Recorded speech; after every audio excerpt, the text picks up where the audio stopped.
비문증이 생겼는데요. 이상하게 어떤 사람은 점점 시간이 지나면서 괜찮아졌다고 하는데, 근데 저는 점점 더 잘 보여요.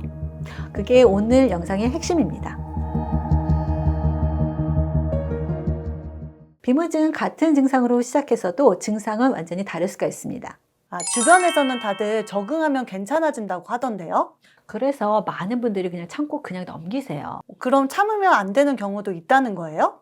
비문증은요, 시간이 지나면 흐려지거나 덜 느껴지는 경우가 있지만 어떨 때는 이게 더 또렷하게 보이는 경우가 있어서 그때는 좀 주의하셔야 됩니다. 똑같은 비문증인데 왜 결과가 다를까요? 비문증은 유리체 노화로 시작되지만 관리 방향이 다릅니다. 비문증이 더 불편해지시는 분들은요, 3가지 원인이 겹쳐서 생기는 경우가 많습니다. 그 3가지 원인은 염증, 미세혈관 순환, 항산화 부족입니다. 눈에 염증이 생긴다는 거예요? 네, 눈 속에 이제 염증이 생기는 건데, 우리 눈은 이제 유리체라는 걸로 꼭 차여 있어요. 안구 안에 이제 투명한 젤 같은 건데요. 이 안구 안에 있는 그 유리체의 주변에서 염증이 생기면 유리체가 혼탁해지면서 이렇게 떠다니는 점 같은 것들이 훨씬 더 잘 보입니다. 그럼 염증 때문에 점이 더 잘 보이는 거예요? 네, 맞아요. 유리체가 혼탁해지면서 이런 찌꺼기 같은 것들이 떠다니면서 점점 더 점들이 더 진해지는 거고요. 그러다 보니까 이 비문증이 더 악화가 되는 거죠. 그럼 염증을 관리해주는 영양제는 어떤 게 있나요? 대표적으로 브로멜란이 있습니다. 브로멜라닌은 소화가 더 도움이 되는 영양제 아니었나요? 맞아요. 브로멜라닌은 천연 단백질 분해 효소입니다. 단백질 분해 효과뿐만 아니라 염증과 우리 부종을 완화시키는 효과도 있어요. 그래서 이제 비문증으로 이렇게 점이 막 이렇게 뛰어다닐 때, 그럴 때는 염증을 완화시켜 주고요. 그 다음에 눈의 부종 같은 것들을 완화시켜서 눈을 더 편안하게 해주고, 그 다음에 이게 완전히 점이 없어지는 건 아니지만 이게 흐려질 수 있게 도움을 줄 수가 있습니다. 그럼 두 번째 관리는요? 두 번째 관리는 미세혈관 관리입니다. 왜냐하면 눈은 굉장히 많은 미세혈관으로 꽉 차여 있는데, 이 미세혈관의 순환이 잘 안 됐을 때는 눈이 훨씬 더 많이 필요하고요. 그 다음에 그 비문증의 점들이 훨씬 더 많이 돌아다닐 수가 있어요. 그래서 피곤하면 비문증이 더 잘 보이나 봐요. 네, 맞아요. 그래서 비문증이 있으신 분들은요, 눈이 피로하거나 또는 두통까지도 같이 가질 수 있습니다. 이럴 때는 오메가3가 도움이 될 수가 있어요.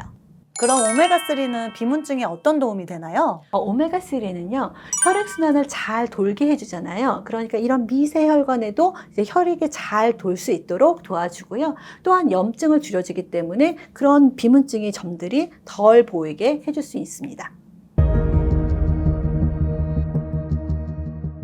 마지막 관리는요? 마지막 관리는 항산화 부족을 관리하는 겁니다. 우리 눈은요, 산화 스트레스에 굉장히 민감한 조직입니다. 산화를 막아야 하는데 요즘은 핸드폰도 많이 보고 컴퓨터도 많이 보다 보니까 눈에 산화 스트레스가 굉장히 많이 쌓이게 됩니다. 그러다 보니까 비문증의 그 점이 훨씬 더 또렷해져서 불편할 수가 있어요. 그래서 화면을 오래 보면 더 심해지는 거군요. 네, 맞아요. 그래서 이럴 때는요, 눈을 보호하는 영양소가 필요합니다. 그게 바로 루테인과 지아산틴이죠.